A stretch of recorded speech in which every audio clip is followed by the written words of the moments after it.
বড় পর্দায় খেলা দেখতে, বিশ্বকাপের ফাইনাল ম্যাচ দেখতে ঢাকা বিশ্ববিদ্যালয়ের টিএসসিতে জড়ো হয়েছেন সমর্থকরা।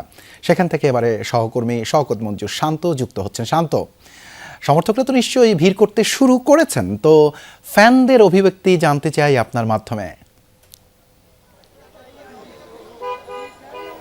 দেবাশিস, স্বাভাবিকভাবে বলতে হবে যে আজকের এই বিশ্বকাপ ফাইনালে আর্জেন্টিনার সমর্থকের সংখ্যা এখানে বেশি এবং তাদের যে অংশগ্রহণ আমি দেখতে পাচ্ছি, স্বাভাবিকভাবে আর্জেন্টিনার যে জার্সি, আকাশি সাদা জার্সি নিয়ে কিন্তু সমর্থকরা ইতিমধ্যেই টিএসসি প্রাঙ্গণে জড়ো হয়েছেন এবং অনেকেই যে আর্জেন্টিনার পতাকা, জার্সি সবকিছু মিলিয়ে একটা উৎসব একটা আমেজ আমরা দেখতে পাচ্ছি।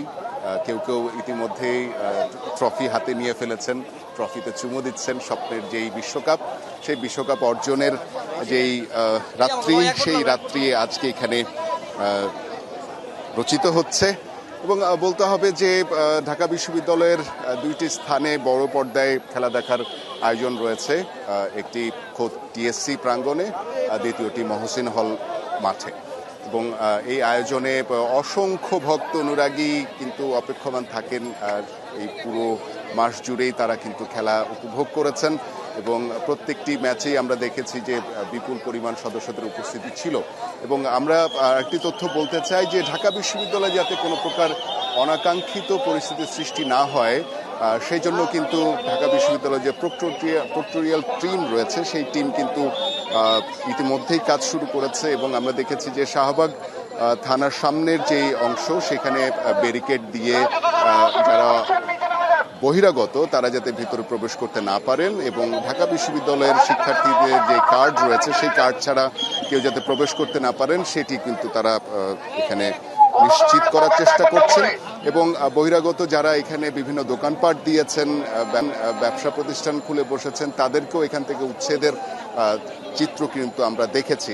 এবং এটি নিয়ে স্বাভাবিকভাবেই মিশ্র একটা প্রতিক্রিয়া রয়েছে। শিক্ষার্থীরা যেমন বলছেন যে ঢাকা বিশ্ববিদ্যালয়ের পরিবেশ স্বাভাবিক রাখা প্রয়োজন, একই সাথে যারা সমর্থক রয়েছেন বিভিন্ন জায়গা থেকে এসে বড় পর্দায় খেলা দেখতে চান, তারাও আবার প্রত্যাশা করছেন যাতে কিছুটা অন্তত শিথিল করা হয়। যেহেতু 4 বছর পর একটি রাত এসেছে যেখানে আর্জেন্টিনা ফাইনাল খেলে বিশ্বকাপ জয়ের একটা সুযোগ রয়েছে, স্বাভাবিক প্রত্যাশা রয়েছে। তেমনি স্পেনের সমর্থকরা প্রত্যাশা করছেন যে একটি হাড্ডাহাড্ডি লড়াই হবে, ম্যাচ ফাইনাল যেরকম হওয়ার কথা সেমনটি হবে বলে তারা প্রত্যাশা করছেন।